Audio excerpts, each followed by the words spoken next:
Fala galera, bora começar mais um podcast Pode Equilibrar, o seu podcast sobre equilíbrio. Eu sou seu host, o Johnny, tô aqui com a nossa psico-host, Laíse. Oiê! Tô aqui também hoje com a nossa nova host, aí que vem me substituir, mas a gente vai dividir o palco, minha esposa Bianca. Laíse, tema e nossa grande host, apresente. Vamos lá! Hoje eu tô felizona, hein? TCC na veia hoje. Adoro! Hoje a gente tá com a Laura Bertolin. Inclusive, muito obrigada por ter aceitado o nosso convite. É um prazer imenso ter você aqui. Obrigada, Laíse.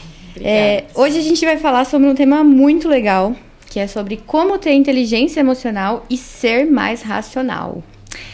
Só apresentando rapidinho a Laura, ela é psicóloga clínica, especialista em terapia cognitivo-comportamental, pesquisadora em gênero, atua como psicóloga clínica de forma 100% online e, por isso, passou a estar mais nas redes e se tornou infoprodutora, hoje capacitando profissionais para atuar na clínica. Se eu esqueci de alguma coisa, complementa. Se eu errei alguma coisa, me fala. Pode falar aí, Laura, se tiver... Tá perfeito. Onde o pessoal te encontra, agenda a sessão, pode falar um pouco do seu produto, pode fazer o jabá e pode...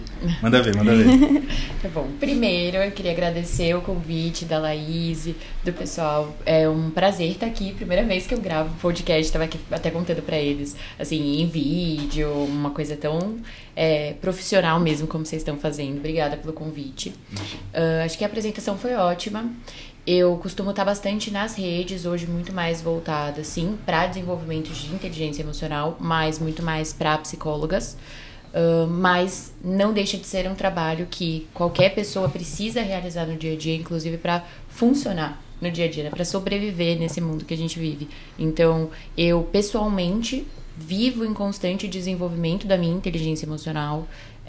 Eu supervisiono profissionais porque eu entendo que na nossa prática profissional isso é urgente, é necessário. E com os nossos pacientes isso também não deixa de acontecer. Então, se vocês tiverem interesse de me acompanhar, eu compartilho bastante sobre o meu trabalho, sobre o meu dia a dia enquanto psicóloga clínica, nas minhas redes sociais, que eu acho que eles vão deixar provavelmente na descrição. A gente vai colocar em algum lugar na tela também. Ótimo. Mas pode falar também agora. Tá. Pode falar. Tá, o Instagram é @psi.laurab. E aí, ali, vocês também conseguem ser direcionados para as minhas outras redes, para o meu canal no YouTube, que eu também compartilho bastante conteúdos relacionados a isso. E dá pra gente fazer uma troca legal por lá. E também... atendimentos? Tem consultório online? Como o pessoal marca? Tem agenda aberta ainda, não? Eu atendo 100% online, eu não tenho agenda aberta para atendimentos, mas eu consigo compartilhar, né, fazer indicações sobre, né, porque eu tenho vários alunos muito confiáveis, em quem realmente eu aposto muito. Então, se alguém escutar esse podcast, tiver interesse em fazer terapia também, eu sou muito aberta, a gente pode conversar, eu posso indicar profissionais da minha confiança. Show. Então, é super possível que a gente faça isso também. Perfeito. Ótimo. Bom, vamos falar sobre o tema, então. O que é exatamente a inteligência emocional? A inteligência emocional, na verdade, o termo do senso comum, ele trata de uma série de habilidades que a gente precisa desenvolver para conseguir viver com maior eficácia, né? Então, para manejar as nossas emoções da melhor forma possível, para a gente conseguir manejar os nossos comportamentos diante dessas emoções muitas vezes difíceis. Então, consiste em uma série de habilidades pra gente... Quando vem isso na minha cabeça, vem uma pessoa fria. Uma pessoa que domina muito. Faz sentido isso? Faz sentido porque eu acredito que venha realmente esse pensamento do senso comum. De, a partir do momento em que eu consigo manejar os meus comportamentos, né? Eu viro aquela pessoa que controla. Racional 100%. Não tem, né? Mas, né? E não necessariamente, né? Então, na verdade, a gente precisa encontrar um meio termo nesse sentido, pra gente realmente não correr o risco de ser aquela pessoa que realmente é muito rígida, mas, na verdade, a inteligência emocional, ela vem pra permitir que a gente viva de uma forma melhor com as nossas emoções, com os nossos processos internos, nossos pensamentos, que a gente possa adotar comportamentos que são mais direcionados para os nossos valores, para os nossos objetivos de vida. E então, ela pode ser usada com sabedoria e garantir pra gente uma vida, assim, muito mais leve. Ela é complementar, tipo, a inteligência emocional pro trabalho, inteligência emocional para relacionamento, ela é segmentada ou ela é a mesma coisa? Tipo, a inteligência emocional é inteligência emocional independente da situação. Muito interessante essa pergunta. A inteligência emocional, na verdade, ela tem pilares. E esses pilares a gente vai desenvolver e a gente vai usar nas diferentes áreas da nossa vida. Mas, sim, impacta todas as áreas da nossa vida. Então, eu vou dar um exemplo para vocês, porque eu acho que fica até mais claro, né, enquanto a gente fala. Bom, o que pode ser inteligência emocional? Inteligência emocional pode ser eu conseguir identificar os meus processos internos. Conseguir entender o que passa pela minha cabeça quando eu tô me sentindo muito ansiosa. Então, quando eu percebo o meu coração acelerando. Agora, vamos dar esse exemplo.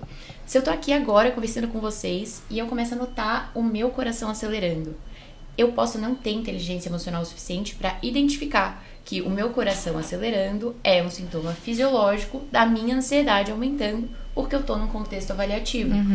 Então, isso é inteligência emocional. Esse simples momento em que eu consigo reconhecer que algo tá mudando no meu corpo, porque existe uma emoção influenciando essa reação. Então, não necessariamente tá relacionado ao controle desse sentimento. É só identificar ele. Porque eu acho que isso é uma concepção que eu mesmo tinha, eu acho que as pessoas também têm. Tem que identificar e... de que a gente precisa controlar. Certa, né? Acho que o primeiro ponto é você conseguir perceber. Você não consegue controlar sem perceber. Então, o primeiro passo, de fato, é ter consciência do que você está sentindo e o porquê você está sentindo isso. A partir disso, você dá continuidade com a racionalidade que está envolvida na situação, né? Perfeito, Laís. É bem por aí mesmo. Essa é uma das habilidades que é realmente da gente identificar o que está acontecendo dentro da gente, mas a gente também tem outros caminhos. Agora, sim, não necessariamente vai ser sobre controlar emoções. Assim, você disse muito bem, muitas vezes a gente associa simplesmente a algo de controle de emoções. E não, na verdade vai ser muito de identificação de emoções e a partir dessa identificação a gente tentar pensar em como manejar da melhor forma. Pode ser que algumas emoções a gente realmente queira manejar por entender que elas estão aparecendo de uma forma muito intensa, elas não estão muito coerentes com a situação, mas vão ter emoções que a gente vai perceber que elas estão muito condizentes com o momento, que elas fazem sentido. Então, a inteligência emocional, em alguns casos, não vai ser fazer algo grande sobre isso. Vai ser aceitar, por exemplo, o que está acontecendo. Vai ser trabalhar a aceitação. Então, se eu tô aqui, agora, e eu tô ansiosa, eu posso estar ansiosa num nível, assim, um pouquinho além da conta, por pensar, sei lá, acho que eles estão me julgando agora. Então, aí eu posso pensar em como manejar essa emoção da melhor forma. Mas se eu tentar controlar essa emoção, se eu tentar retirar essa emoção desse contexto, eu acabo, inclusive, intensificando, porque eu tô invalidando o que eu tô sentindo. É isso que eu ia perguntar. Por exemplo, eu consigo imaginar agora em duas situações para esse manejamento. Então, fuga, assim, nossa, peraí, tô muito nervoso. Vou sair daqui, vou dar uma pausa, tomar uma água, respirar, fazer alguma coisa. Ou... peraí, não, tá aqui, tá tenso, eu tô suando, subaqueira aqui, coração a coisa fazendo acelerado. a pizza, coração acelerado. Não, eu tenho que ficar aqui porque eu vou sair daqui melhor, né? Esse repertório, né? Aquela questão de repertório vai aumentar. Vou passar por isso uma vez, hoje vai ser difícil, vou em frente. Ou isso pode acabar me gerando, como você falou, esse sintoma fisiológico, você acha que isso pode aumentar, piorar? Então, se eu tivesse que escolher algum desses dois, ou achar algum meio termo, você acha que jeito que eu lidaria numa situação, por exemplo, como essa? Por exemplo, você chegou aqui, vamos usar essa que você falou, seria legal você chegar, trocar uma ideia com a gente, tentar se acalmar, tomar uma água, ou não, vamos assim mesmo, vamos com medo e bora, vamos começar. A ideia é realmente a gente perceber que muitas vezes, e isso super inteligência emocional, a gente conseguir perceber que muitas vezes quando a gente tá ansioso, a gente vai ter um impulso de ação de fuga ou esquiva. Tipo, muita gente pega o celular, né? Começa a mexer muito no celular, né? É isso. Então, muitas vezes a pessoa que mexe no celular, então, num contexto assim, ela fala, eu tô enfrentando, porque eu continuo aqui. Só que ela não tá enfrentando, porque ela tá mexendo no celular. Exato. Então, ela tá evitando, mas ela tá se enganando, falando que ela tá enfrentando. Só que, no geral, o nosso impulso nesse contexto vai ser de sair. Então, eu poderia, por exemplo, ter falado pra Laís, hoje mais cedo, ou ontem, ou quando ela me convidou, olha, não vai dar pra fazer. Não consigo ir, não tenho disponibilidade. A agenda tá cheia. Tive um imprevisto, alguma desculpa. E aí, isso te impede de criar... E ela tá aqui de sábado, galera. Ela Pois deu um jeito. A agenda E dela tava cheia tá assim. chovendo, tá frio. A agenda dela tava cheia assim, mas ela veio. Exatamente. E sem isso, sem essa exposição, você não cria repertório comportamental. O Johnny adora essa expressão, repertório comportamental. Ele pegou, ele aprendeu. Não, mas é por conta de, tipo assim, eu queria entender porque, você falou, a pessoa tá ali, mas ela tá enfrentando. eu queria saber, tipo, nessa inteligência emocional, o quanto ela pode ser prejudicial para mim mesmo. Então, por exemplo, a gente sempre fala sobre os seus limites, né? Seus limiares e tudo mais. Às vezes seu limiar naquele momento não é tão alto. E se você coloca você numa situação de um estresse absurdo, achando que você tem que enfrentar, pode acabar não dando tão certo para você, né? Então, tô num trabalho... Peraí, esse trabalho tá meio fora do meu limiar. Então, tô batendo ali, pum, bichei lá. Burnout ou alguma outra coisa. Surtei. Síndrome do pânico, sei lá, começou a ter um distúrbio. Crise de ansiedade. Pode falar. Não, pode falar. Essa autoconsciência é fundamental, inclusive, pra gente conseguir definir essa diferença. Pra gente conseguir entender quando alguma situação demanda o nosso enfrentamento, porque isso vai garantir pra gente uma maior regulação emocional, então porque a longo prazo a gente vai desenvolver esse repertório comportamental, mas a gente também vai conseguir identificar se essa situação tá passando um pouco do ponto e, na verdade, ela vai me causar mais sofrimento. Porque é isso, às vezes, tentando não se esquivar de uma situação, porque a gente imagina que a gente tem que enfrentar, a gente se excede, a gente hipercompensa. E aí a gente entra em sofrimento do mesmo jeito. Hipercompensa, gostei. Mais uma palavra pro repertório. Tá Eu gosto muito de falar também, Laura, que sempre que a gente tá diante de uma situação que tá causando uma emoção muito intensa na gente, a gente tem 2 problemas. O externo, que é aquele que a gente precisa resolver, e o interno. Então, vamos pegar de novo o exemplo de você estar aqui super ansiosa, trêmula, suando, enfim. Não que ela esteja assim, galera. Não que ela esteja assim. Tá de boaça, tá acostumado. Pra que você consiga resolver o problema externo, que é o de falar no podcast, responder as perguntas, você precisa estar mais calma internamente. Porque senão você não vai conseguir usar o teu córtex pré-frontal da melhor forma, você não vai ter racionalidade suficiente para entender que, poxa, não tô em perigo, tá tudo bem, tá tudo certo, eu não tô diante de um leão e eu posso fazer minhas coisas normalmente aqui. Então, eu sempre gosto de falar que, primeiramente, respiração. Primeira coisa que se altera quando a nossa emoção tá muito intensa é a respiração. Então, primeiro de tudo, respirar. Tentar voltar ao equilíbrio do corpo, para que então você tenha essa consciência do que fazer com a situação externa. Não sei se você vê dessa maneira também, mas eu sempre gosto de falar sobre isso, porque fica mais fácil de você lidar com o que está acontecendo, né? Com certeza, com certeza. Eu concordo completamente que primeiro, antes da gente pensar, inclusive, se a gente vai enfrentar uma situação, se a gente vai adotar o comportamento esperado, a gente se permitir observar o que está acontecendo dentro da gente, fazer uma respiração pra gente não ficar sempre hiperventilando. Porque é isso, a primeira reação da ansiedade vai ser a gente mudar a respiração, né? Então a gente começa a ficar ofegante. É essa aqui, Mas né? você acha que, por exemplo, para esse enfrentamento, né, de uma situação nesse sentido, você acha que a gente tem que enxergar o benefício e o malefício para saber até se a gente foge ou fica? Você acha que isso é um bom jeito da gente medir? Com certeza. Porque quando a gente estuda sobre emoções, a gente entende, inclusive, que todas as nossas emoções, mesmo aquelas que parecem mais difíceis, elas têm uma função positiva. Então, a ansiedade, ela tem uma função positiva que é importante. Então, a ansiedade, ela vem também para avisar a gente que pode acontecer algum perigo. Pode ser algum perigo grande, não, né? Não que vá, mas... Isso. Às vezes, a sua interpretação... Ela é uma luzinha. É irracional, né? É a luzinha, né? Ela é uma emoção derivada do medo. Né? E o medo, ele tem um fator protetivo. Então, assim, a ansiedade, ela vai ser como um alarme de incêndio. Então, suponhamos que aqui a gente tem um alarme de incêndio. Então, a ansiedade, ela funciona dessa forma. Então, ela vai ter uma função protetiva, ela vai ser importante enquanto ela tá ali como alarme de incêndio. Mas, se ela tiver desregulada, né, então, que é quando essa ansiedade é patológica, se ela tiver desregulada, o alarme de incêndio, ele vai começar a disparar o tempo inteiro, sem função.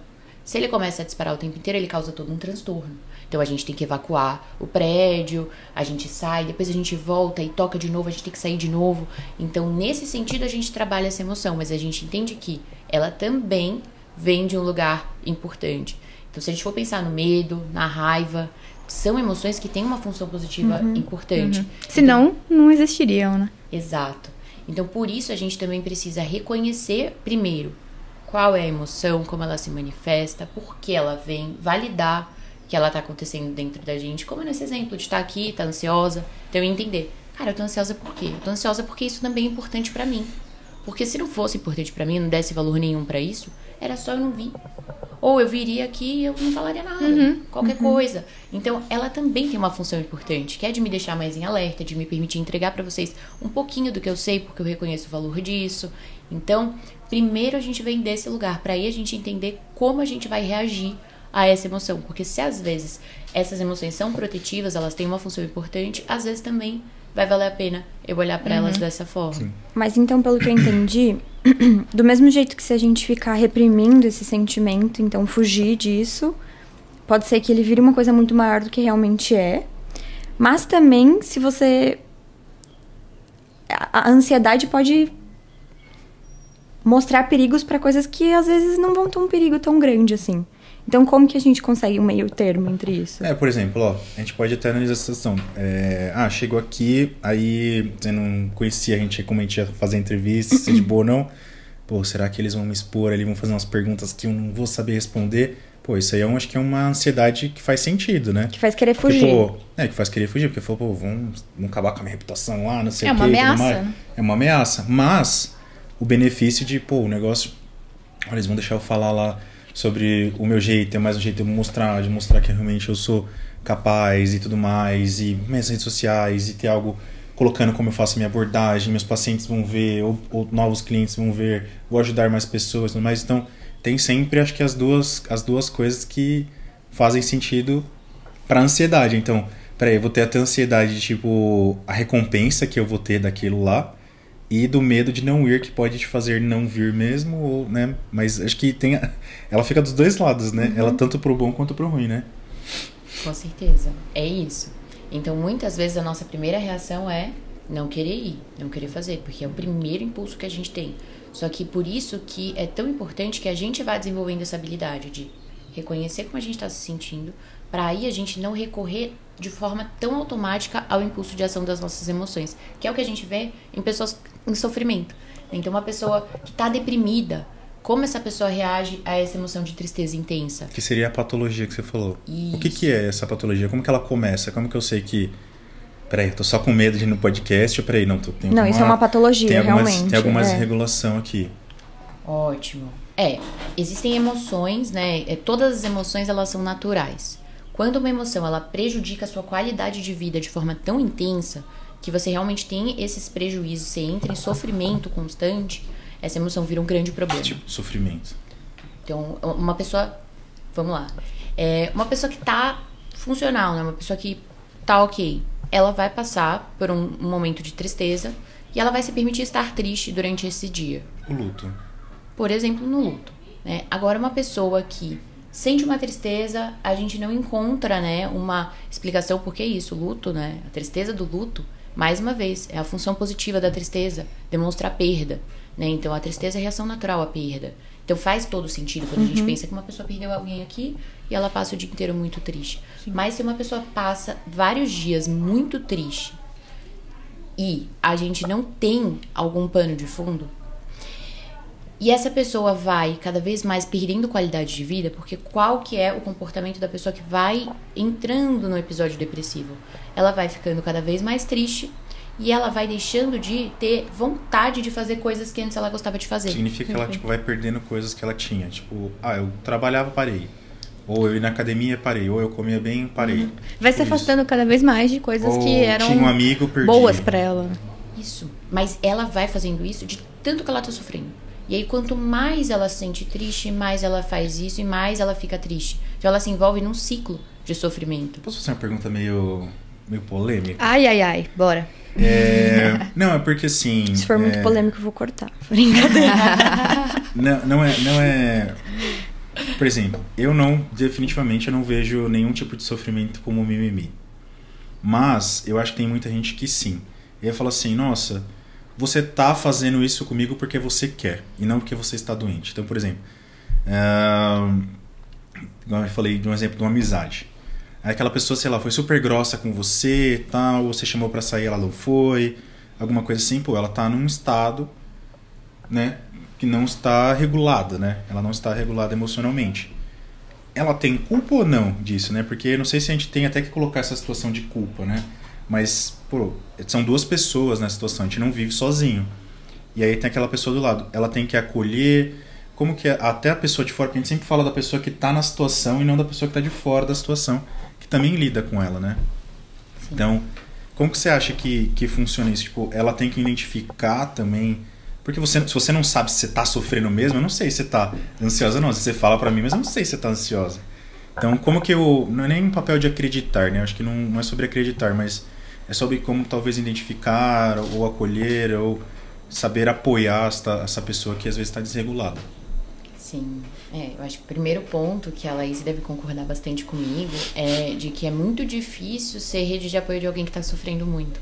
É muito difícil, porque agora a gente vê um movimento de a gente falar cada vez mais sobre sofrimento, mas pouquíssimo tempo atrás isso era habitual. Então, se a pessoa que está sofrendo muitas vezes não consegue identificar, não sabe por que está agindo do jeito que está agindo, a pessoa que está do lado muitas vezes também não sabe. Um amigo meu tinha toque, o pai dele falava que era frescura, chegava a bater nele. É isso. Então, às vezes as pessoas são invalidantes, às vezes as pessoas realmente são ignorantes, assim, no sentido mais puro da palavra mesmo, de não conhecer. E faz todo sentido se a gente pensar no andamento, né, da nossa sociedade, da gente não olhar para isso mesmo. Mas, sim, a rede de apoio tem um papel muito importante e a gente conseguir reconhecer nas outras pessoas não é uma tarefa fácil, mas eu acredito que seja uma tarefa possível à medida que a gente abre esse tipo de espaço. Tipo, por exemplo, no negócio do luto que você falou. Eu sei que esse meu amigo perdeu um amigo não, um parente, alguém, um cachorro, seja lá o que for, um trabalho. E aí ele, vamos lá, eu sei o que é o estágio do luto, aí eu sei que, sei lá, pô, faz um mês já, ele deveria estar bem. Você acha que isso aí seria um sinal? Aí eu acredito que a gente entra... Você tá pensando em prático, né? Tipo, tempo. A gente, às vezes é difícil falar assim, cada um tem seu tempo, mas a gente colocar uma referência aqui, pelo menos. Sim. É complexo, porque aqui eu acredito que a gente entra naquele lugar do senso comum mesmo, não saber muito como lidar com o sofrimento. Então, esse exemplo do luto é um exemplo muito legal. Porque, primeiro, que a pessoa que perde alguém, muitas vezes ela é invalidada nessa perda. Porque as pessoas trazem referências que tendem a ser invalidantes. Então, tá melhor lá, descansou, né? Tipo, isso. Todo mundo se perdeu a pessoa. Também perdi minha tia. Nossa, você perdeu alguém, nossa, descansou, né? Puta merda. Ele não ia gostar de te ver triste. Mas eu tô triste. Sim. Eu perdi alguém que eu amava muito. Tipo, não fica triste, não chora, né? Tem sempre aquela coisa, né? Sim. É uma invalidação muito grande, né? Sim. Então, isso assim de, deveria estar bem um mês, eu entendi o que você quer dizer. Assim, é difícil a gente definir um tempo pra pessoa estar bem, principalmente num contexto como esse. Mas eu entendo até quando você traz a referência à culpa, que não seria, mas seria responsabilidade, né? Então, qual seria a responsabilidade dessa pessoa diante desse contexto? Porque talvez não seja realmente sobre estar bem em X tempo, mas sobre aos pouquinhos e fazendo o que ela pode fazer pra viver a vida da melhor forma que ela pode, mesmo que essa grande perda tenha acontecido. E no final das contas, isso é inteligência emocional. É a gente poder reconhecer, putz, eu passei por algo muito difícil, que dor, que sofrimento. Realmente, aqui foi difícil me segurar, mas o que eu posso fazer para viver uma vida com sentido a partir daqui, mesmo diante dessa dor? Mesmo que esse ponto tenha acontecido na minha história, tenha marcado a minha história.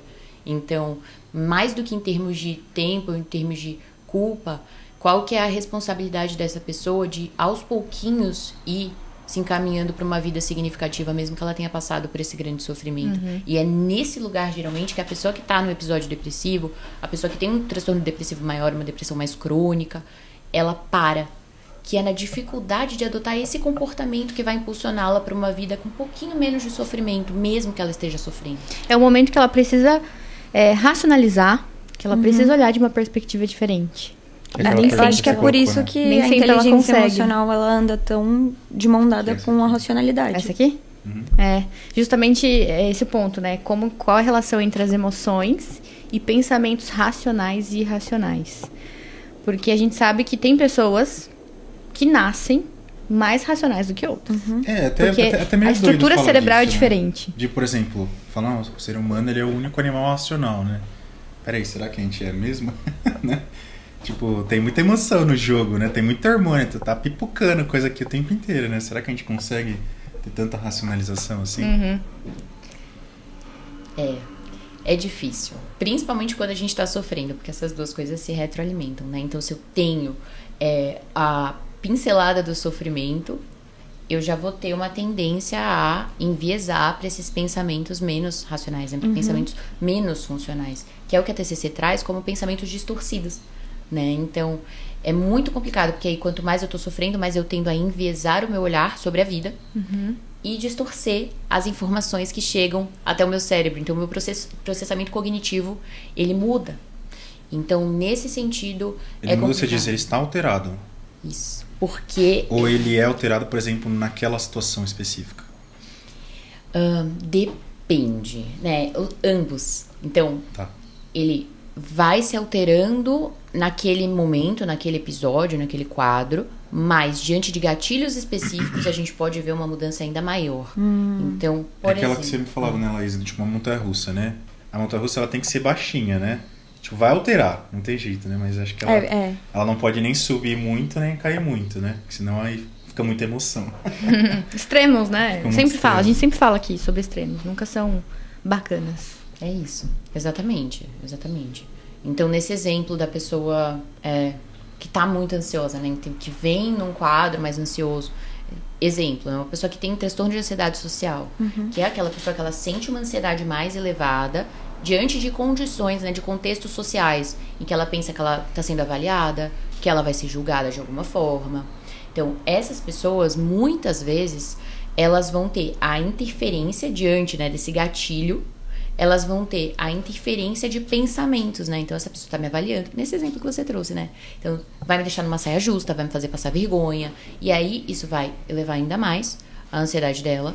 E essa é a grande relação que a gente faz entre esses pensamentos que distorcem, que são pensamentos mais levados pela emoção, e os pensamentos que a gente consegue colocar numa perspectiva mais realista, que são pensamentos de crítica, um olhar um pouco mais avaliativo da situação. Se eu tô muito tomada pela emoção, vai ser difícil eu ter um olhar diferente desse, de nossa, eles vão me fazer passar vergonha. Por exemplo, quando começa uma briga, a briga só tende a piorar, né? Se você não tem inteligência emocional meio que pra cortar, né?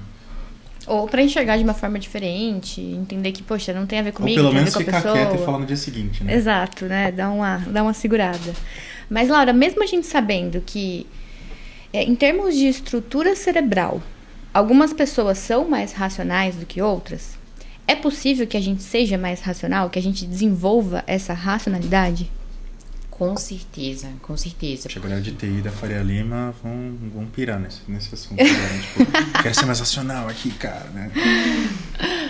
Com certeza, né? A gente consegue desenvolver todos os aprendizados que a gente precisa ao longo da vida. Então, a gente tem muito de herança genética dos nossos pais, até na forma como a gente experimenta algumas emoções, mas isso é cerca de 50%. O resto vai para a nossa neuroplasticidade, que é a nossa capacidade do cérebro de se adaptar às situações. Então, isso é muito rico, porque mostra pra gente que o lugar que a gente tá não necessariamente é o lugar que a gente vai estacionar, porque pelo menos 50% é responsabilidade minha. Então, pelo menos 50% ao longo da vida eu posso ir trabalhando, eu posso ir desenvolvendo. Então, é super possível e por prática simples até. Às vezes a gente pensa que é algo grandioso. Quais são essas práticas? É o que todo mundo quer saber, né? Primeiramente, a psicoeducação, né? Que é o quê? A instrução, né? Então, procurar materiais sobre... Tipo, isso até na nossa fase adulta. Não necessariamente só na fase... Porque, tipo, sempre pensa assim, falando, nossa, agora eu tô velho, como que eu vou aprender alguma coisa, né? Isso traz a primeira coisa que você falou, assim, quando você fala que tava cuidando dos seus psicólogos, né? Da mentoria, que você tá desenvolvendo constantemente a sua inteligência emocional. Por que constantemente, né, dentro desse termo aí que você tá falando agora? Sim, nossa, ótima pergunta. Tipo, sou velho, agora eu vou ser assim pro resto da vida. É como se você tivesse estagnado, né? Não é bem assim que acontece. Sim, constantemente porque cada interação com os outros se apresenta de uma forma, cada situação na nossa vida se apresenta de uma forma. Então a gente está sempre percebendo quais são as nossas dificuldades, o que a gente pode melhorar nas nossas relações, na gente. Então é um processo muito contínuo.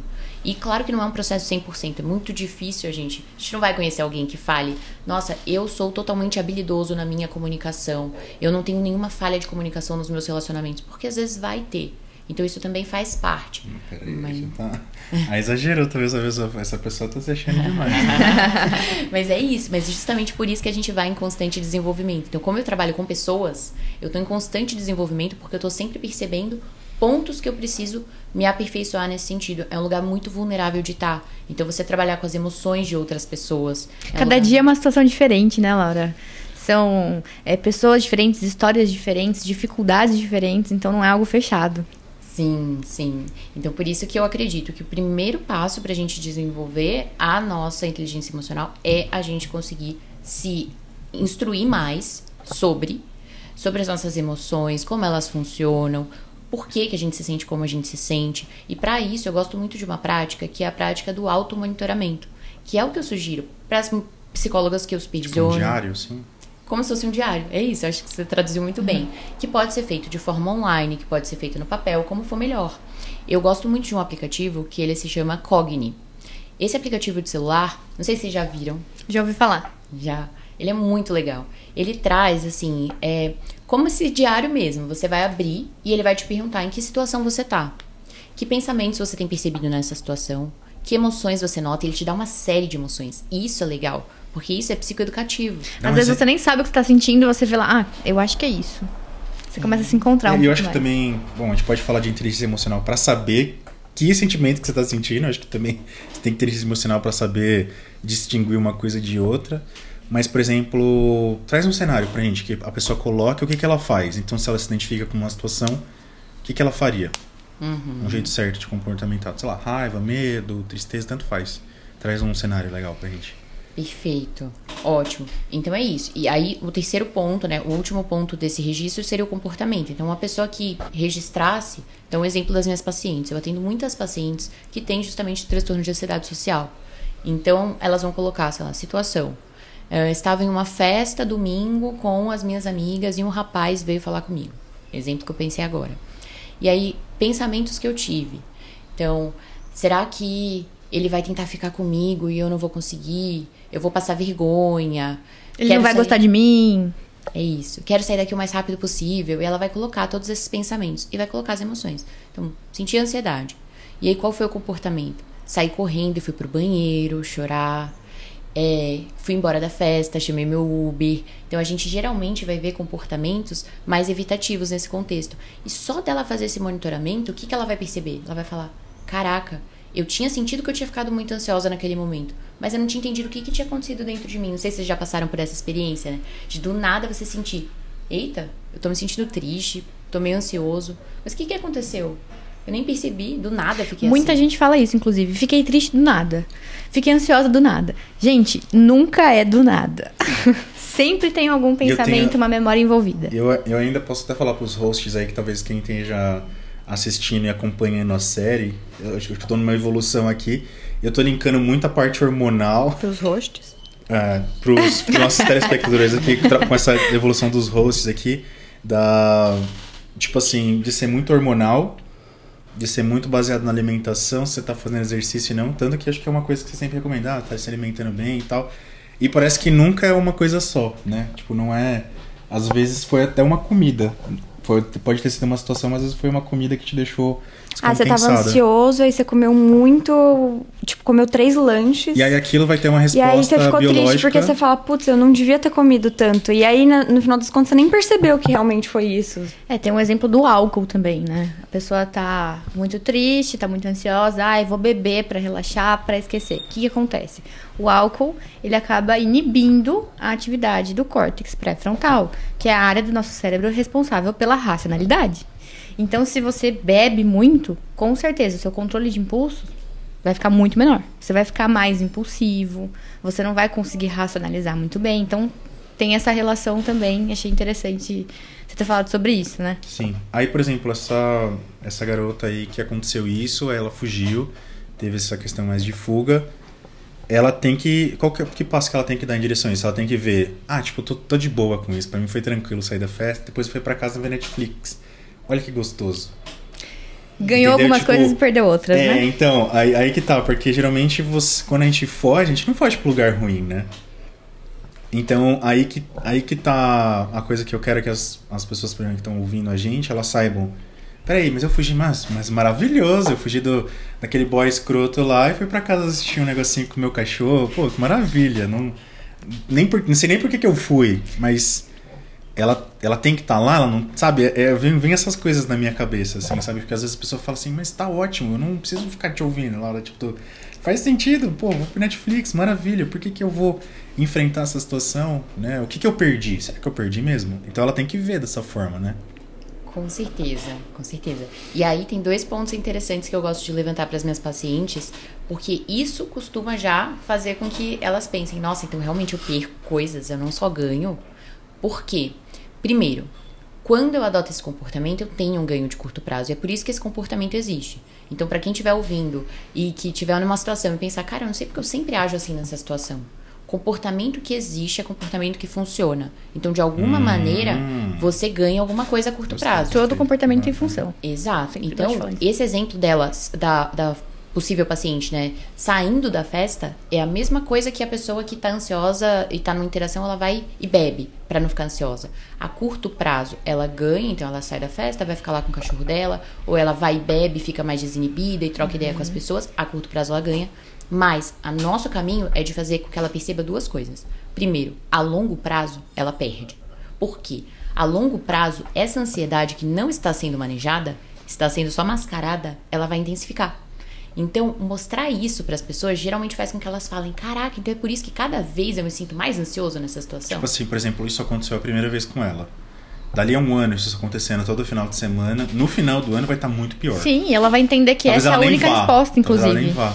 É isso, perfeito. Ela não vai mais. Cada vez mais ela vai se imbuindo de comportamentos de esquiva. Caraca, que louco isso, porque tipo...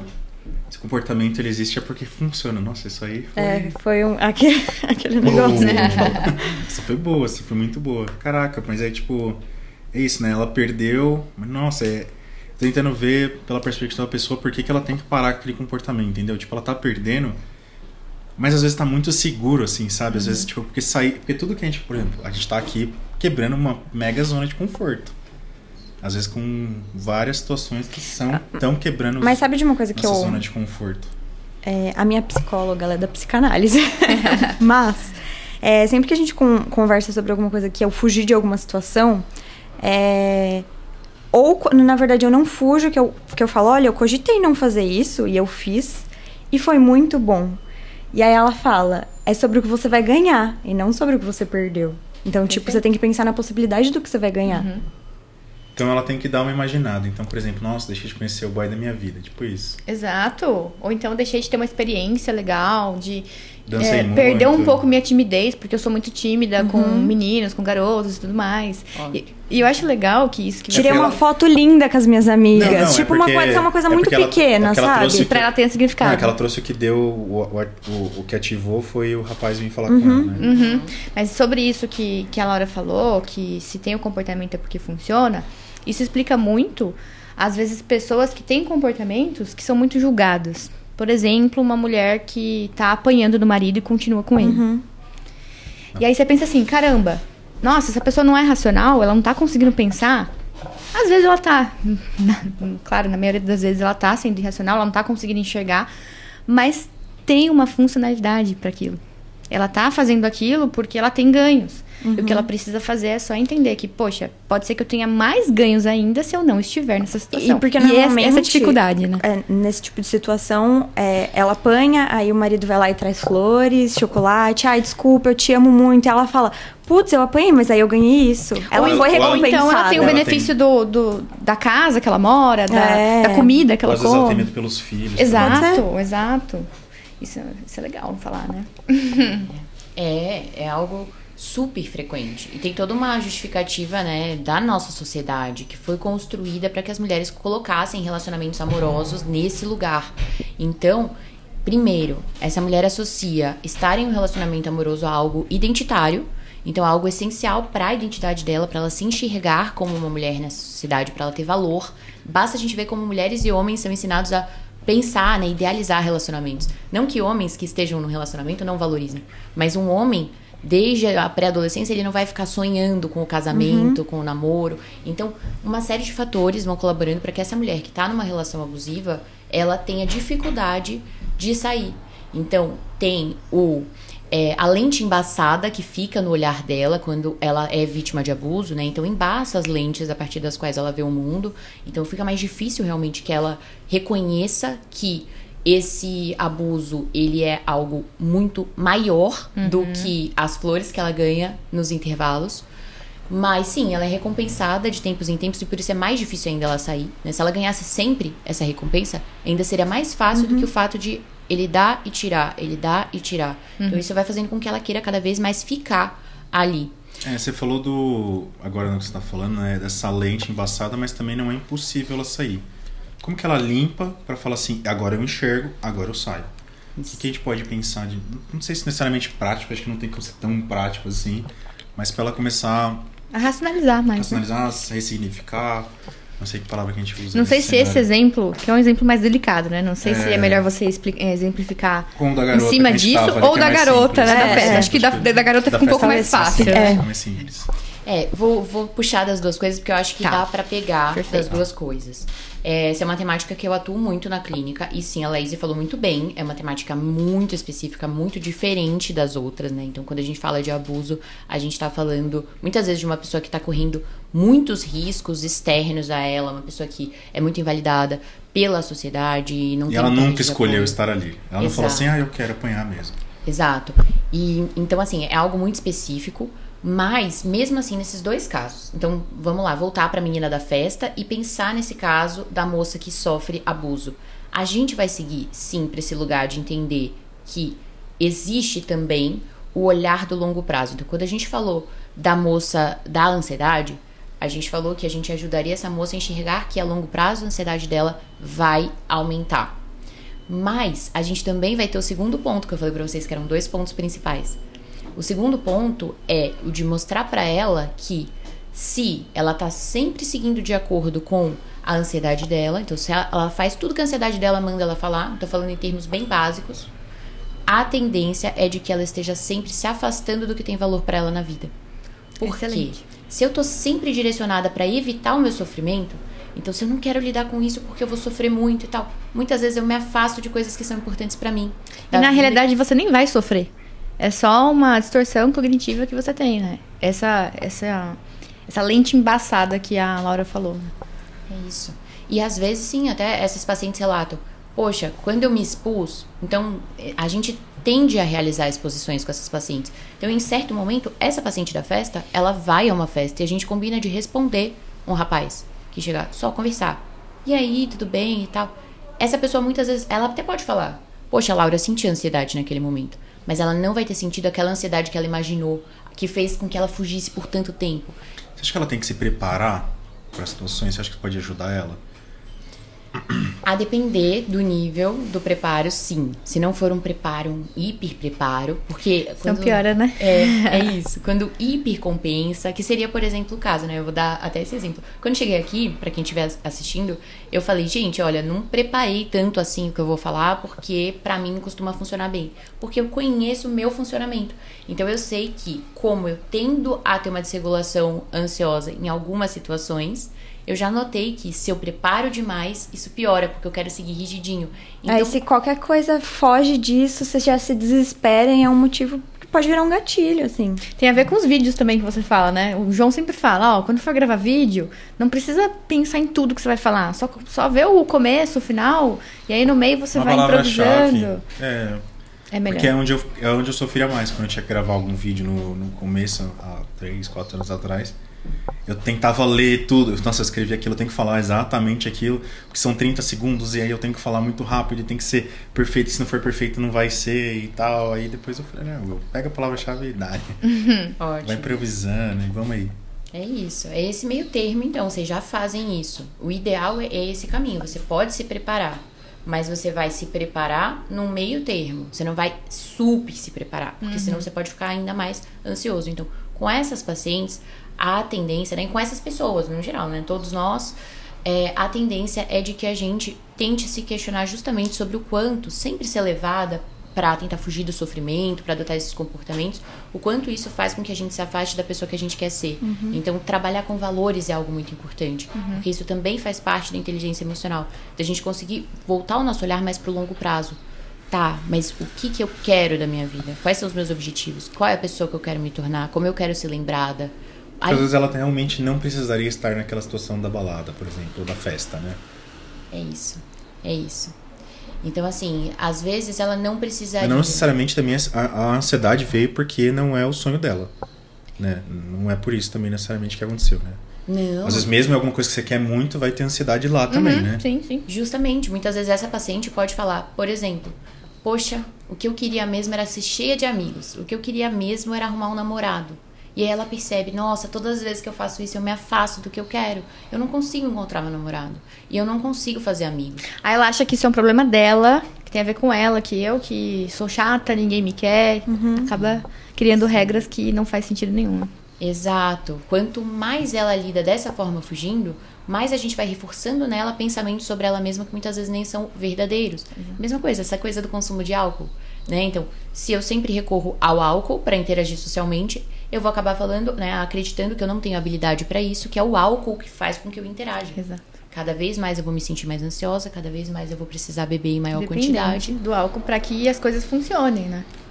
E menos eu vou atribuir as minhas habilidades sociais aos meus feitos. E eu vou perceber que eu não tenho, eu vou achar que eu não tenho. Muitas vezes eu tenho. Eu sei conversar com as pessoas, só que eu não me permito. E aí nessa situação dessa garota na balada ainda, de que formas que ela poderia usar a racionalidade para conseguir lidar com essa situação de uma maneira mais natural para ela, que realmente faça sentido? Ótimo.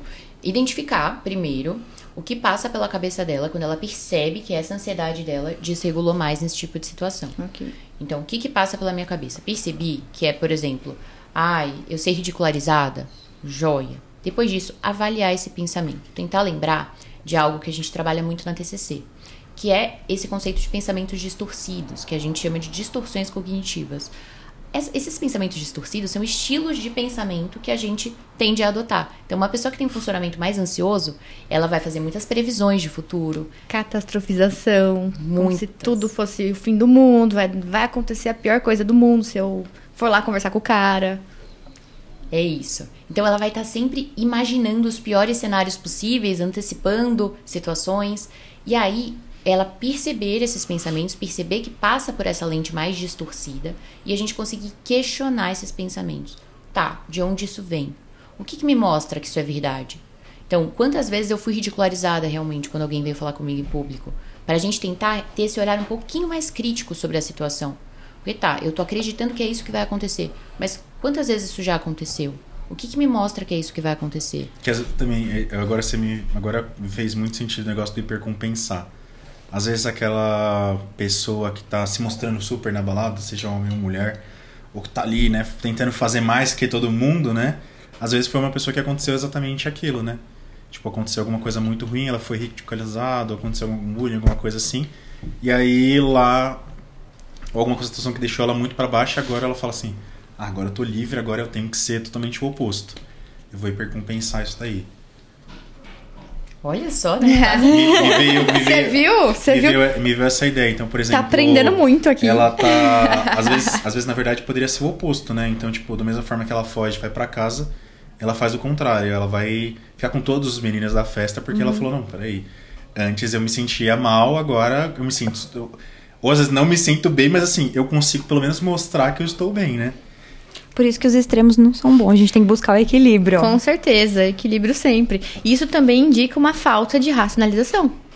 Porque por que eu preciso fazer isso? Por que eu preciso sair ficando com um monte de menino? Não, é porque tem as duas coisas, né? Hipercompensar. Eu falei, peraí, hipercompensar também é uma atitude negativa, não necessariamente porque você está se mostrando, está fazendo aquela ostentação, seja lá do que for, seja um carro, seja uma atitude, alguma coisa, um emprego, alguma coisa, você está tentando compensar alguma coisa. Exato. Tudo é função do comportamento, né? Então, todo comportamento tem uma função e tudo é sobre a função dele. Porque a pessoa pode ser uma pessoa extrovertida e ela ir pra festa e, naturalmente, ela fazer uma coisa dessa, ficar interagindo com todo mundo. Outra coisa é a pessoa não ser uma pessoa extrovertida e ela interagir com todo mundo porque ela atribui isso a algum significado. Então, por exemplo, ela pensa, bom, se eu interagir com as pessoas, então elas vão gostar de mim. Que é muito o que pessoas que tentam agradar o tempo inteiro fazem, né? Se eu tentar agradar, então as pessoas vão gostar de mim. Então é aquela pessoa que ela não se posiciona, ela não coloca limites, é uma pessoa que cede o tempo inteiro, porque ela acredita que então fazendo isso as pessoas vão gostar dela mesma, as pessoas não vão... Isso é uma mentira. Então quando a gente coloca esse lugar, a gente se permite inclusive testar essas regras, pensar em novos comportamentos e aí fortalecer esses novos aprendizados. Por isso que eu acredito que o processo de psicoterapia seja tão rico. Porque é claro que a gente tá falando de coisas muito difíceis, né, gente? É muito difícil. Sim. Às vezes leva anos de desenvolvimento. Mas pensando nesse cenário, né? Anos de desenvolvimento, mas... Pegando só esse cenário pra gente concluir esse cenário específico, né? Pra gente não deixar um gap. O que ela faz agora? Ela identificou o comportamento, ela viu o sentimento que ela tava tendo, ela não fugiu, ou seja, ela tá enfrentando ali e aquilo vai diminuir. Isso, a gente questiona aqueles pensamentos. É isso que ela tem que, por exemplo, numa situação dessa, como é uma única situação muito específica, né, um cenário super específico ali, então o ideal, ela identificou, tal, enfrentou. É que para conseguir agir, primeiro ela precisa se questionar. Ela precisa ter uma base cognitiva que faz com que ela entenda que o que ela vai fazer não é tão ruim assim. Que o pior dos piores cenários não vai acabar com a vida dela. Que ela não vai ser ridicularizada, que ela não vai ser xingada ou algo nesse sentido. Ela enfrentou, então acho que esse seria o resultado esperado. É complexo, né? Seria bom se fosse fácil. Porque às vezes a pessoa tá ali ouvindo e falando, peraí, aconteceu isso, eu identifiquei, e agora? Peraí, gente, me fala aí, dos psico aí, agora me responde. O que eu faço agora? Não, isso que a Laís falou é perfeito, é exatamente isso. A gente vai questionar esses pensamentos. Então qual que é a previsão que essa pessoa faz? O quanto essa previsão parece realista, né? A gente tem dados, então a gente trabalha muito com dados. O que é observável? Já aconteceu isso antes? Quantas vezes ela falou com pessoas, ela foi ridicularizada? Quantas vezes ela soube de pessoas que foram ridicularizadas? Vamos como tá tudo hipotético assim. Mas é que eu acho também que a gente não pode banalizar isso de que... Claro, nosso podcast tá aqui pra ajudar, mas se você tá sentindo essas coisas que tá acontecendo na sua vida, você precisa buscar um profissional pra te ajudar, porque... Sim. Que é muito complexo, né? É muito complexo. Algumas pessoas conseguem sozinhas, mas é muito complexo. É muito complexo. Mas a gente tem que tentar sempre ajudar, até por conta que ela às vezes não sabe que é uma terapia, às vezes tá fazendo, mas às vezes até pra você ver o que você pode usar na sua terapia, né? Às vezes sua psicóloga ou psicólogo, como ele pode te ajudar. Então vamos lá. Ela foi ridicularizada na escola e dentro de casa. Aí agora ela tem medo disso acontecer de novo. Ela analisou que ela teve ansiedade e medo de ser ridicularizada. Um cenário muito específico, hipotético aqui. E agora? Ótimo. A gente vai validar que faz sentido na história dela que ela tem receio de ser ridicularizada. Porque é isso, a gente sempre vai validar as nossas emoções. Aí vai sair aquela história tipo, supera.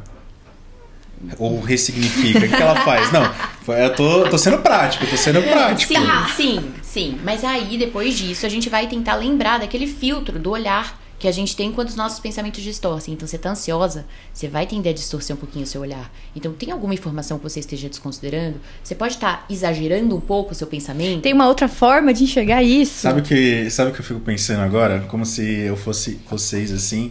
E aí, tipo, chega uma pessoa, aí eu tô imaginando, tipo, aqueles nerds de filme americano, assim, que acontece a situação, aí ele vai falar com a garota vai falar com ele, e aí fica gaguejando, soa, né? E às vezes tem até aquele foco da câmera, assim, né? O bigode, aquele bigodinho saindo, aquele zoom da gota escorrendo, assim, sabe? Que, tipo, tem muito, né, em filme americano. Tipo, eu fico pensando, porque às vezes essa situação da ansiedade, mesmo você enfrentando, às vezes... Você fala assim, não, enfrenta, né? Tipo, vamos tentar ressignificar, vamos tentar apoiar, tipo, vamos em frente porque você quer isso, né? Tipo, aquilo que você quer, seu valor. Você quer encontrar uma pessoa e no fim não dá nada certo, né? Porque ela continua nervosa e não dá certo. Imagina que essa parte no trabalho de vocês. Mas é justamente por isso que tem um processo pra isso. Uma pessoa que tem medo de avião, por exemplo. A gente não vai chegar na primeira sessão e falar pra ela, amanhã você compra uma passagem e você vai entrar no avião e você vai enfrentar. Não é assim que funciona, senão a pessoa vai voltar 3 vezes mais traumatizada. Tranquilo, exatamente. É isso que eu acho que eu preciso ouvir, pra pessoa lá de casa ouvir também, né? Como até funciona o trabalho de vocês. Que ela fala, não, peraí, a doutora lá vai falar pra eu resignificar, anotar, mas peraí, eu vou ter que enfrentar aquilo lá, cara. Tipo, fui ridicularizado, agora... Pô, esse, né? A gente vê, igual eu falei, a situação do filme, se acontecer isso que o João tá falando, meu, aí ferrou. Vai ser 10 vezes pior, aí eu nunca mais vou fazer, vou me enfiar num buraco. Né? Aquela história, queria cavar um buraco pra me enfiar. Quantas vezes eu já ouvi isso em centenas de contextos diferentes, assim? Não, é por isso que é importante essa pessoa primeiro entender que o pensamento dela distorce. Depois, ela tentar entender que podem existir algumas informações sendo desconsideradas nesse pensamento. E, de novo, a gente proporcionar que essa pessoa tenha novos aprendizados, para ela chegar a percepções diferentes. Então, nesse exemplo do cara do filme, nesse exemplo da paciente da festa, a gente vai pensar numa escala de sofrimento. Então, a gente vai hierarquizar a ansiedade dela. É isso. Assim como desse cara do filme. Então, assim, você fica ansioso nível 10. Aí tem uma metodologia para baixar. Isso. A pessoa vai conseguir pensar. Então, ela vai pensar com a gente, né, em terapia, mas... na vida, esse é um processo que pode acontecer. Você acha que ela pode, a pessoa de casa, tentar ranquear ali? Assim, é muito difícil, porque a depender do nível de ansiedade, causa realmente muito sofrimento. Sim. Então se você tiver nessa pegada, galera, procure uma psico aí, Laís, a doutora.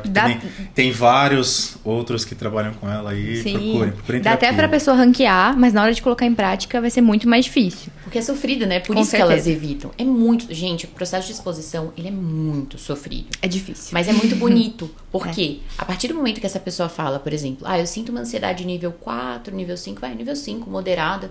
Quando eu penso em falar... Porque eu não sei se 5 é bom, 5 é ruim. 5 a gente considera pouco ainda pra exposição. Seria de 1 a 10. Isso. Tá. Aí, mas suponhamos que a gente comece aí bem de baixo, com essa pessoa bem tranquila. Geralmente 5 a gente considera pouco.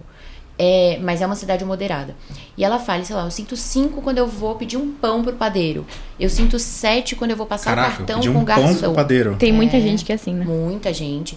Então, 7 quando eu vou passar o cartão pro garçom no restaurante. Eu sinto 8 quando eu falo com alguém num direct do Instagram. Eu sinto 9 quando eu respondo alguém no Tinder. Tipo, num ambiente super controlado, mesmo assim... É isso. Então, a gente vai aos poucos. Eu não vou direto falar pra essa pessoa, responde alguém aí no Tinder. Eu vou falar, não. Tá, então vamos trabalhar com o padeiro. Isso. Então, vamos lá. Amanhã... Casar com o padeiro. É isso. Não, mas fala bom dia pra esse simpático. Ele falou, quer sair? Vamos sair casar com o padeiro. Às vezes, a exposição é dar bom dia pro padeiro. Não precisa nem pedir o pão. É isso. Só dar um bom dia e ir embora. Começa assim.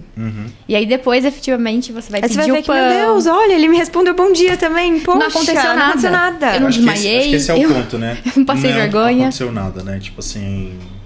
As situações, geralmente na vida real, elas têm um peso muito insignificante. Eu tinha visto até um vídeo, não lembro do cara exatamente, mas ele fala sobre exposição social. Era um story até patrocinado e tudo mais, aí ele dá um gritão assim no meio do shopping. Alô, alô, alô. Ah, tá. Aí, tipo, uma turma olha assim... Aí do nada a galera, tipo, mano, para. Aí ele falou, aí ele coloca um timerzinho assim, tipo, dá 1 segundo, 2, já não tem mais ninguém olhando. Pronto. Aí ele falou assim, tá vendo, gente? Não aconteceu absolutamente nada. Ela seguiu a vida dela. Aí ele até marca assim, ó, essa aqui continuou conversando, que ela tava conversando, ela parou, olhou, mas continuou conversando. Nem vai lembrar de mim. Então, tipo, ele fala sobre isso. Pode até ter falado, nossa, que cara louco. Tá, mas o que muda na tua vida? Nada. Nunca mais vai ver ela. É isso. Mas a ideia é essa. Você acha que quando você fala disso, dessa régua, e até pra melhorar, tentar colocar ela num controle, num ambiente mais controlado? É pra tentar... Você acha que é importante? Sim, super importante. É tipo, o cara da balada, mas vamos tentar... Às vezes, sei lá, a balada é muito barulhento, vamos tentar num bar. No Instagram primeiro, no Instagram, talvez? Então, tipo, sempre num lugar mais controlado, ela vê que, aqui passou... Vamos pro próximo nível. Aqui passou, próximo nível aqui passou. Tipo, seria começar com ambientes mais controlados, acho que faz mais sentido? Exatamente isso. A gente vai por onde o paciente acha que ele vai se sentir menos desconfortável, menos ansioso. E aí, a partir daí, a gente vai proporcionar novos aprendizados. Então, como você disse muito bem, né? A pessoa vai perceber, nossa, eu não fiquei tão ansiosa assim. Opa, não preciso ter tanto medo assim da minha ansiedade. Ela vai refazendo essas associações. Então, que é o que a gente chama de neuroplasticidade. Por isso que o processo de psicoterapia e o processo de viver a vida com esse olhar cuidadoso para as nossas emoções, para os nossos processos, isso possibilita que a gente vá construindo novos aprendizados, refazendo as nossas sinapses. Então, essa pessoa, ela vai perceber, minha ansiedade não é tão assustadora, eu consigo passar por isso. Os cenários que eu temo que aconteçam, geralmente eles não acontecem. Acho que eu banco fazer mais uma exposição. Acho que eu banco sentir mais um pouquinho cada vez mais ansiedade. Fácil na hora. Então é muito bonito, porque a gente conecta com aquele outro lugar do que vida que eu quero construir pra mim, que é dos valores. Então ela vai cada vez menos se aproximando do que o sofrimento dela manda ela fazer e cada vez mais se aproximando da vida que ela quer construir, do que é importante pra ela. Perfeito. Show. E a gente tá falando bastante sobre o lado bom da racionalidade. E eu queria entender, queria que você falasse pro pessoal, se existe um lado ruim em ser racional demais. Porque no começo o João falou, quando eu penso numa pessoa que tem inteligência emocional, que é racional, assim, é uma pessoa fria. Tem algum malefício em você ser racional demais? Como que você vê isso? Com certeza tem. Inclusive porque a gente convive em sociedade, a gente precisa empatizar. Então, também é um ponto da inteligência emocional, né? Empatia, porque... Ela pode ver as coisas como mimimi, talvez. Eu acho que essa é a pessoa que fala que é mimimi. É isso. Essa é a pessoa que tem dificuldade de empatizar com as outras. Isso é muito difícil, porque vai dificultar qualquer interação com qualquer outra pessoa. Então, sim, pode ser muito prejudicial. E pode, inclusive, ser prejudicial para a forma como essa pessoa lida com as próprias emoções. Porque a partir do momento que ela tá sempre lá calculando, tá sendo realmente racional demais... Ela invalida um pouco. Ela pode tentar suprimir, inclusive, algumas emoções. Isso é muito difícil, porque às vezes eu tô triste e eu só quero estar triste mesmo. Eu vou ficar triste, eu vou me deixar sentir essa tristeza. Isso é perfeito. Então, a gente não tem regra. E a gente vê muitas pessoas hoje também chegando no consultório, ou até muitas pessoas, você deve passar por isso também, sabem que você é psicóloga, você tá lá numa mesa de bar e as pessoas, nossa, você que é psicóloga, vamos conversar? Cara, eu não quero me sentir será que ela tá me analisando? Certeza que ela tá me analisando, né? Sempre. Essa semana, né? Essa semana. Foi. Você tá me analisando? Acho que toda semana alguém pergunta isso, né? Mas é isso, assim. E eu não quero me sentir triste e tal. E é todo um processo pra gente entender que, não, isso também é problemático. Não é sobre não se sentir triste, mas sobre se permitir entrar em contato com essa emoção sem seguir totalmente todos os impulsos de ação que ela te manda adotar. Ou seja, equilíbrio entre emoção, essa racionalização, acho que é o mais importante, né? Eu queria fazer só uma... Essa vai ser minha última pergunta, talvez. Vamos lá. Por exemplo, tem a questão de sintomas da ansiedade, né? E que ela dá esses sinais fisiológicos, às vezes, pra você. Ou seja, ansiedade também dói, né?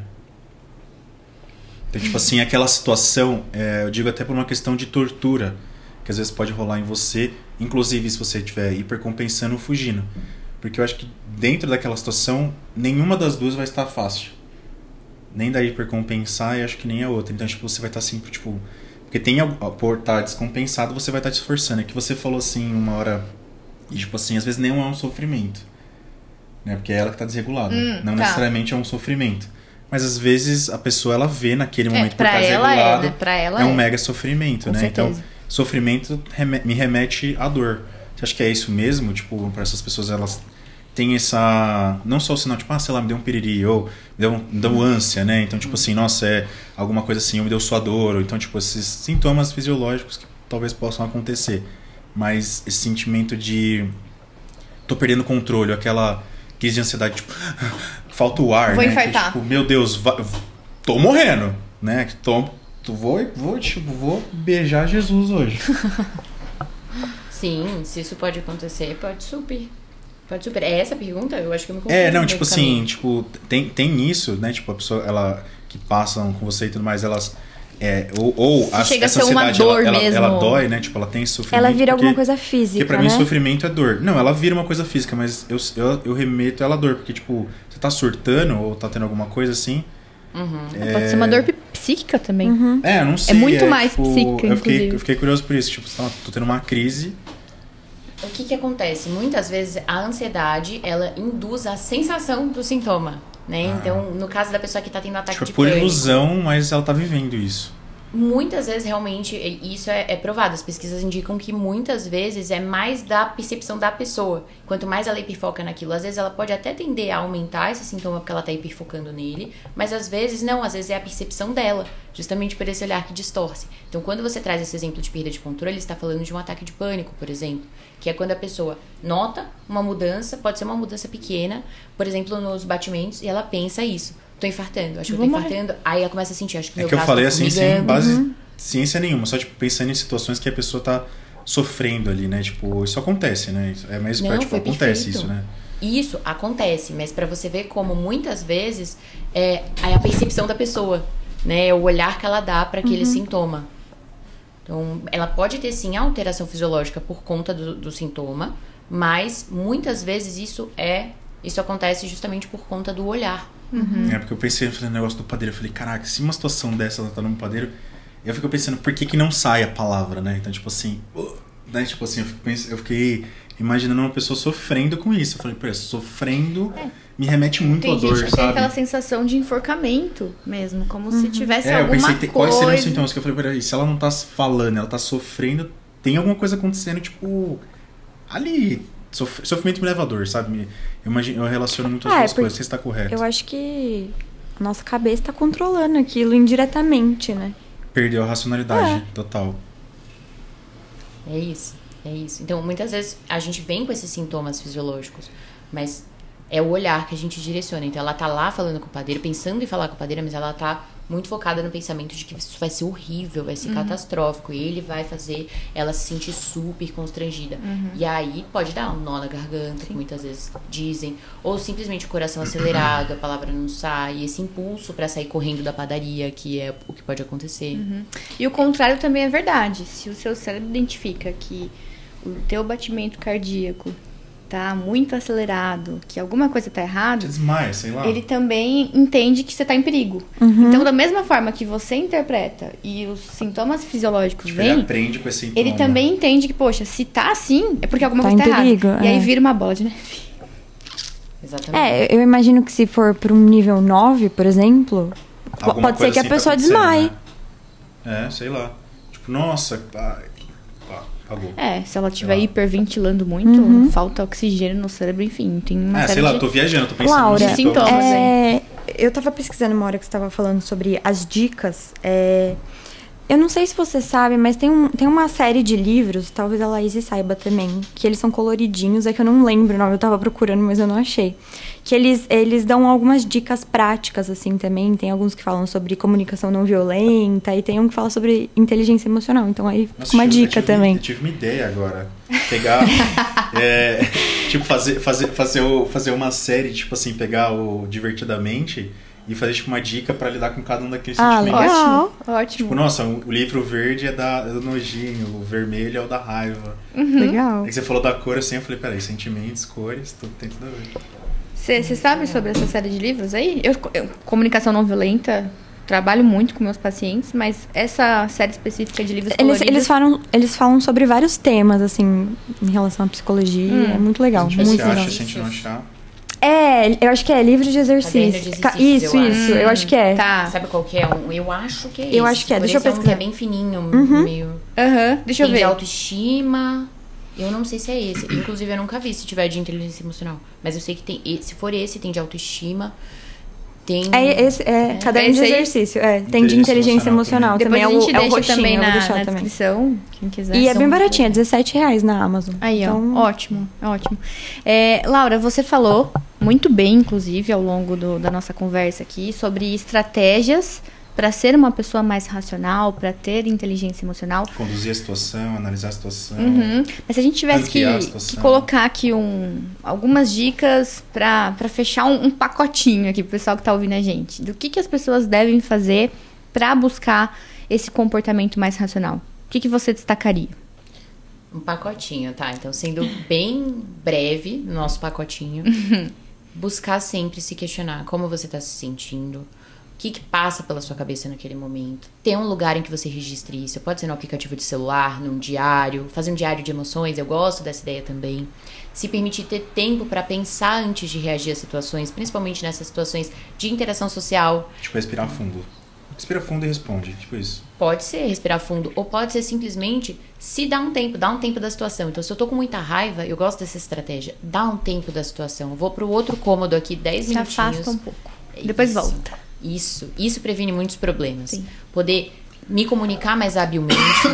Então, ter cada vez mais esse olhar pro que eu quero comunicar. Quando eu comunico para alguém a minha chateação, qual que é o meu objetivo com essa comunicação? Para eu deixar cada vez mais minha comunicação mais clara. E sempre questionar as minhas regrinhas, né? Então, eu não me comporto dessa forma por quê? Porque eu acredito que tal outra coisa vai acontecer, né? Então, eu não vou para uma festa porque eu imagino que eu vou ser ridicularizado. Tá, mas isso faz sentido? Então, o que me leva para uma vida com mais sentido? E cada vez mais se direcionar para atitudes que te levem para uma vida com mais sentido, não para uma vida com menos sofrimento, porque o sofrimento ele é inevitável. Então, você vive uma vida humana, você encara o sofrimento, você banca o sofrimento que vai vir. E ele vai vir mesmo que você não queira sentir. Então, o sofrimento também faz parte de viver uma vida com valor. Mas eu buscaria sempre esse olhar de, que ações eu posso adotar que vão me levar para essa vida com mais sentido? Com certeza você vai se sentir muito mais realizado. Porque você vai estar fazendo aquilo que você quer fazer, de fato, né? Sobre isso, de escrever pensamentos, eu gosto muito, muito de bater na tecla com meus pacientes, porque às vezes eles Mas qual que é a técnica, por exemplo, eu começar a falar assim, o que eu tô sentindo agora? Na minha cabeça eu tô meio vazio agora. Então, tipo assim, por exemplo, que sentimento eu poderia estar sentindo Pensa assim, agora? Qual agora eu não foi consigo a pensar em última nada, vez, mas... Qual foi a última vez que você sentiu uma emoção muito intensa? Essa semana, por exemplo. Quarta-feira, quando a gente foi lá, que você ficou muito animado. Tava animado, mas não tava foi super, não. Tá, mas você consegue identificar o que passou na sua cabeça pra você estar animado? Não, acho que tá mais... Bom, os meus não são mais nessa pegada. Acho que os meus são mais quando eu tô com raiva de alguma coisa. Pode ser. Sim. Você não precisa expor aqui, mas é dessa forma que você identifica. Não, eu posso expor sim. A gente tá querendo fazer uma série de vídeos pra vocês. E aí os meus hosts especialistas estão ramelando comigo. Então, olha só! Não é sobre isso. Nada a ver. Eu tava não muito bravo com isso. Beleza, aí eu tô bravo com isso. Mas então agora não seria uma hora do diário, seria isso? Agora não seria o quê? Tipo, uma hora de eu fazer meu diário. Porque, tipo, agora eu não sei se tô sentindo muita coisa, assim. Se você não tem necessidade... É uma hora do desequilíbrio que eu teria que anotar. Não precisa. Quando você vê que alguma coisa tá fora do habitual. Que você tá sentindo uma raiva muito grande, tristeza, ansiedade. E aí, por que eu gosto de falar pra escrever no papel? Às vezes a pessoa assim, não precisa escrever. Só vou ficar pensando aqui, vou identificar só na cabeça. Mas só o fato de você escrever, às vezes você fala, nossa... É isso aqui que tá me deixando ansiosa? Que bosta. E pronto. Às vezes é uma coisa muito fácil de resolver. Exato. Tipo, eu tô assim porque eu achei que o fulano no shopping deu risada de mim. O menino deu risada de mim, de 5 anos de idade. Sabe? E só de você olhar, você deixa aquilo muito mais concreto. E você nem precisa ficar questionando tanto. Só o fato de escrever, né? Então, eu gosto muito de falar sobre isso. Achei ótimo que você respondeu aí. E pra gente finalizar... Que dicas você daria pra quem tá nos assistindo e quer ter uma vida mais equilibrada, mais saudável? Aí pode ser um conselho seu mesmo, de vida, uma experiência, uma palavra que você queira passar pra frente, uma lição, alguma coisa assim. Pode demorar também aqui, não precisa ser rápido, não. Fica à vontade, agora o espaço é seu. Que legal, sério. Bom, eu espero que faça sentido pra quem estiver assistindo. Vai ser algo no improviso, mas assim, do fundo da alma... Mas eu acredito que saúde seja algo integral. E quanto mais eu fui desenvolvendo pessoalmente esse olhar, mais eu fui me vendo como uma pessoa com mais inteligência emocional, com melhores relacionamentos, com maior desenvolvimento profissional, inclusive. E o que eu recomendaria? Tenha uma rotina bem estabelecida. Na sua rotina não pode ter só um trabalho. Isso aparece tanto aqui, Laura. A gente é fã da rotina. Que bom. Eu também. Transformou minha vida. Falando como uma pessoa que realmente sofreu muito com ansiedade ao longo da vida, né? Passei longos anos de terapia para poder tratar meus sintomas ansiosos, para poder remitir meus sintomas. E o que fez grande diferença... significa que ele sarou? A gente não fala em cura quando a gente fala de transtornos mentais, mas a gente fala em remissão de sintomas, né?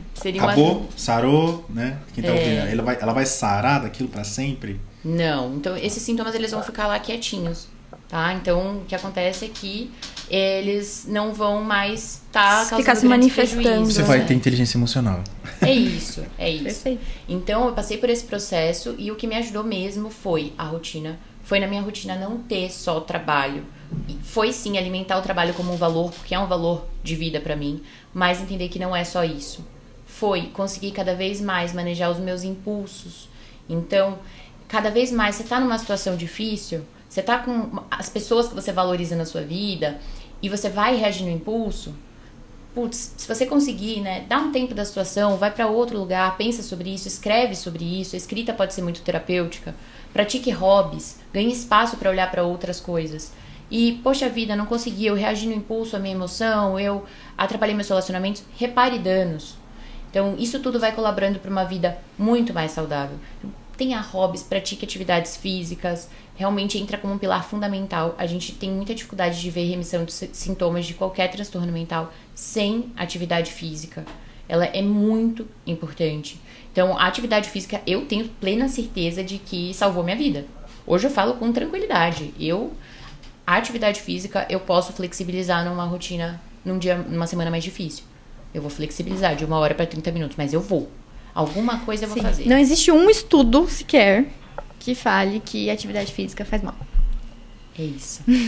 Então, faça trabalho voluntário. Essa é uma coisa que eu falo muito para as minhas pacientes. Trabalho voluntário tem um lugar muito importante de propósito. Então, quando a gente fala de valores, a gente está falando disso também. Busque sempre se questionar. Quem é a pessoa que eu quero ser? O que eu posso fazer um pouquinho por dia para cada vez mais me aproximar dessa pessoa que eu quero ser? Então, o que me ajudou muito a construir essa vida mais saudável foi realmente ter esse olhar integral. De entender que eu ia tentar. E claro, gente, não sendo perfeita. Porque às vezes eu olho e falo, nossa, tem essa área aqui da minha vida que eu podia estar alimentando melhor. Então, até abrindo pra vocês, ontem mesmo foi um dia que eu olhei pra minha mãe e falei, poxa vida, a gente podia encontrar mais vezes com a nossa família, né? Como isso faz falta? Então, tá tudo bem, às vezes a gente vai olhar, tem alguma área da vida que a gente não tá alimentando, que a gente queira alimentar, mas olhar pra esse todo me fez muita diferença. Entender que cada uma dessas áreas, ela tem um espaço importante na minha saúde total. Fazer terapia foi uma coisa que me transformou.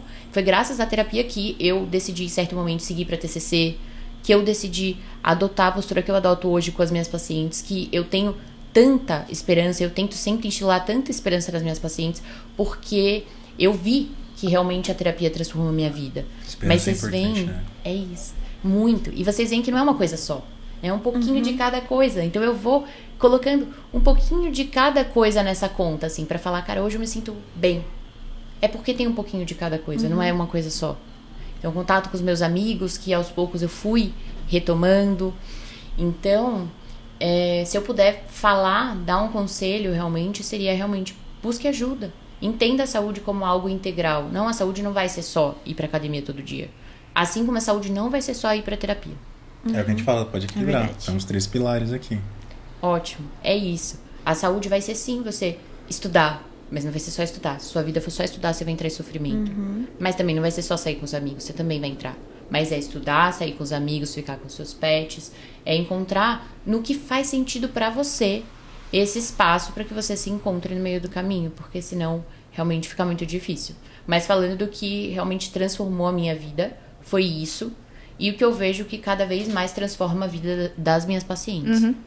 Perfeito. Que legal. Muito achei maravilhoso. Fico saudade dos meus cachorros agora.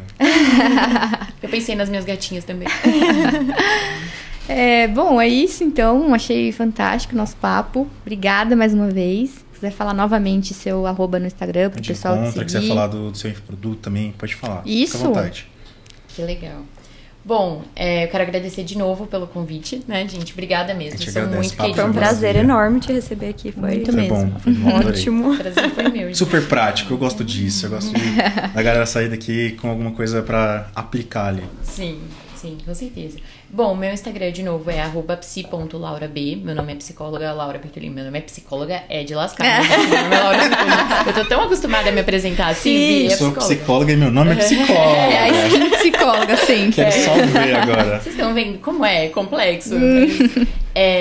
Eu tenho alguns produtos direcionados para psicólogas, então eu medio grupos de estudos, então se você que está me ouvindo for psicóloga ou estudante de psicologia, os grupos de estudo são ótimas oportunidades para a gente alimentar essa coisa da rede de apoio, do contato com outras pessoas. Eu tenho grupos de mulheres, né, que não são só para psicólogas, para a gente questionar, para a gente estudar gênero, então questionar alguns construtos sociais, é bem legal. Legal. Acaba virando uma rede de apoio. Posso perguntar o que é isso? O que rola lá? Claro. A gente geralmente discute algumas leituras, ou livros, ou artigos que falem sobre questões de gênero, relacionamentos abusivos, violência contra a mulher, maternidade, casamento. A gente questiona algumas coisas e agora a gente está fazendo um mais voltado para a clínica sobre como capacitar profissionais para atendimento de mulheres. Mas, geralmente, a gente faz aberto para qualquer público feminino. E aí, a gente forma uma rede de apoio mesmo, que a gente pode trocar sobre questões que a gente passa no nosso dia a dia, virar algo muito rico. E aí, eu tenho cursos também voltados para capacitar psicólogas, para quem estiver entrando na clínica, quiser se consolidar na clínica, sobre gestão da clínica, mas sobre capacitação também profissional para atendimento em psicologia clínica, em TCC. E, no geral, é isso. Eu realmente sou muito aberta, então, se... Quem estiver ouvindo, quiser trocar uma ideia comigo no Instagram... Os links estão todos no seu Instagram. Isso, todos no Instagram, mas meu canal do YouTube, já falei pra vocês, né? O meu nome, psicóloga Laura Bertolini. Vai ter no link e tal, se vocês tiverem dificuldade pra escrever, vai ter tudo lá. Então, ótimo. Lá no canal também tem muitas orientações, tem intervenções, tem estratégias pra manejar algumas emoções, provavelmente vai ser bem funcional. Legal. Perfeito. Espero que você volte em breve. Foi muito bom, com certeza. E obrigada mais uma vez. Obrigado, galera. Até o próximo episódio. Até o próximo, gente. Tchau. Tchau.